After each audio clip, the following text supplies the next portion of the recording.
Is the midday news on OGBC. My name is Titilope Awobajo. First, the major items.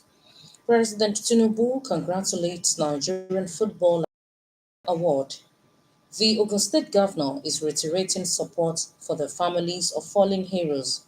South Korea has impeached president lawyers to fight insurrection charge in court.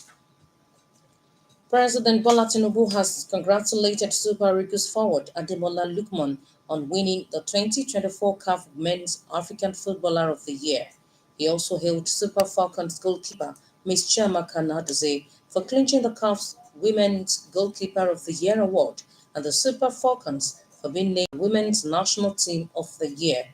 A statement by the presidential spokesman, Mr. Bayo Ononuga, on Monday night has it that President Tinubu joined millions of Nigerians in celebrating the athletes, describing them as worthy ambassadors for showcasing their talents and bringing honor to the country on the continent and world stage. President Tinubu expressed belief that the recognition by Africa's highest football authority will inspire other upcoming athletes to remain steadfast in pursuing their dreams. Still on sport, Bournemouth manager Anthony Iraola was left complaining despite Cherry's substitute Enes Unal calling home a brilliant last-minute free kick to deny West Ham victory in the dramatic meeting. Iraola said he knew the Turkey forward would go close when presented with the opportunity from 30 yards because of the amount of practice he puts in. Irritated Iraola was that Bournemouth needed an amazing ninth Premier League goal of the campaign scored after minutes to get their points. He was furious at the penalty Lucas Paqueta converted 5 the Hammers' a 10th victory in 11 Monday night league games. The Minister of Finance and Coordinating Minister of the Economy, Mr. Waniedo, has said that the 13 trillion naira deficit in the 48 trillion naira 2025 budget would be financed through borrowing. He stated this while speaking with newsmen after the Federal Executive Council meeting, which approved the 47.96 trillion naira projected expenditure for next year. Mr. Edon explained that the budget was designed within the context of how far and how much progress had been made under the leadership of President Bola Tinubu over the last 18 months. The minister noted that, like government around the world, the federal government is concerned about achieving fiscal sustainability. A call has been made for a centralized criminal registry system in the country to help strengthen the Nigerian justice sector. The Solicitor General of the Federation and Permanent Secretary, Federal Ministry of Justice, Mrs. Beatrice Jedi Agba, made the call at a meeting in Abuja on Monday.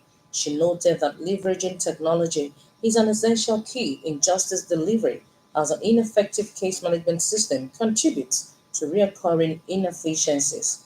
According to her, the limited accessibility to key stakeholders like prosecutors and judges has created significant barriers to effective justice delivery, particularly during sentencing. The Executive Secretary of the Universal Basic Education Commission, UBEC, Dr. Hamid Boboyi, has advised school leaders to embrace emotional intelligence in their leadership roles.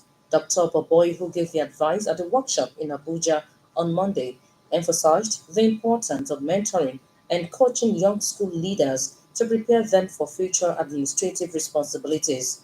Represented by the National Coordinator of the UBEC Digital Resource Center, Professor Bashir Galadashi, Dr. Baboyi highlighted the critical need to equip school administrators with leadership competencies as part of the smart school system. You're listening to the Midday News on OGBC 90.5 FM.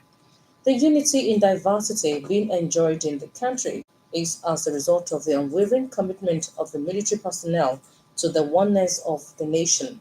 Nigerians have therefore been urged to work together for the unity of the country, irrespective of tribal or religious leaning, by supporting government at all levels.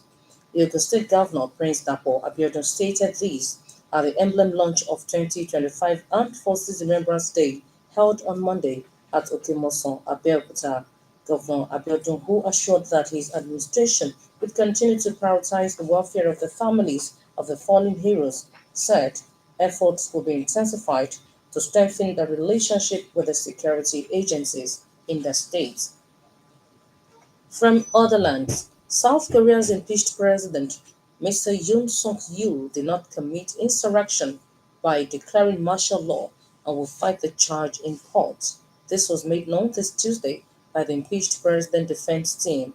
President Yoon, who has been stripped of its duties by parliament, is under investigation for a December 3rd declaration which plunged the country into political turmoil and led to a weekend impeachment vote.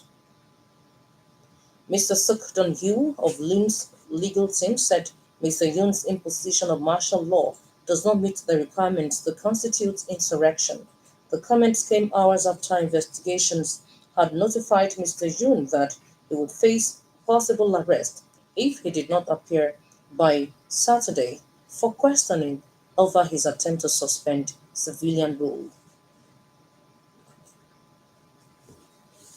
Japan wants renewable to be its top power source by 2040 in a push to reduce dependence on coal and gas and become carbon neutral by mid-country government plans showed this Tuesday.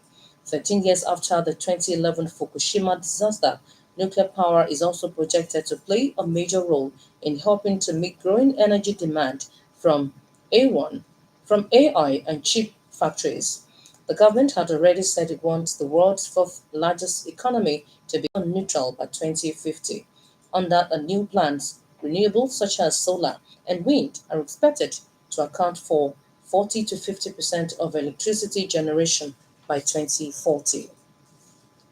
A senior official was killed this Tuesday when an explosive device hidden in a scooter went off outside a building in Moscow.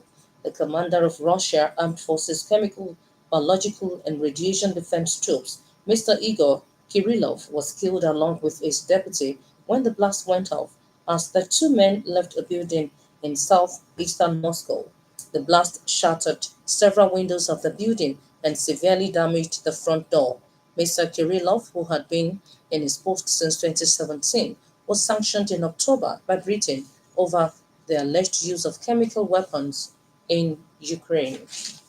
A student opened fire at a private Christian school in the U.S. state of Wisconsin, injuring six persons and killing a teacher and teenage student. Madison Police Chief Sean Barnes identified the attacker on Monday night as a 15-year-old female student at the school. Authorities say the attacker was in attendance at Abundant Life Christian School before opening fire and was found dead at the scene.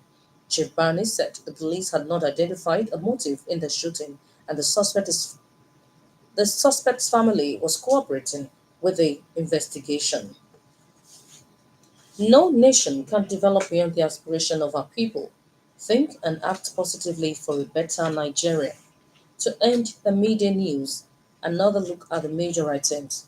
In a statement by presidential spokesman Mr. Bayo Ononuga on Monday, President Bola Tinubu joined millions of Nigerians in celebrating Ademola Lookman, Ms. Chiamaka Nadozie, and the Super Falcons on clinching CAF awards. The Ogun State Governor Prince Dapo Abiodun at the emblem launch of 2025 Armed Forces Remembrance Day at Okemoson, Abeokuta on Monday, assured that his administration will continue to prioritize the welfare of the families of the fallen heroes. He also heard that lawyers to South Korea's impeached president, Mr. Yoon Suk Yeol, have said he did not commit insurrection by declaring martial law in court. The media news was edited by Elizabeth Buffy. OGBC Abeokuta. For exclusive programs and the news updates, visit our website at openradio.ng. Follow us on Facebook at Open Radio Abeokuta and on X handle at OGBC 905 FM. You can also reach OGBC through the Radio Garden.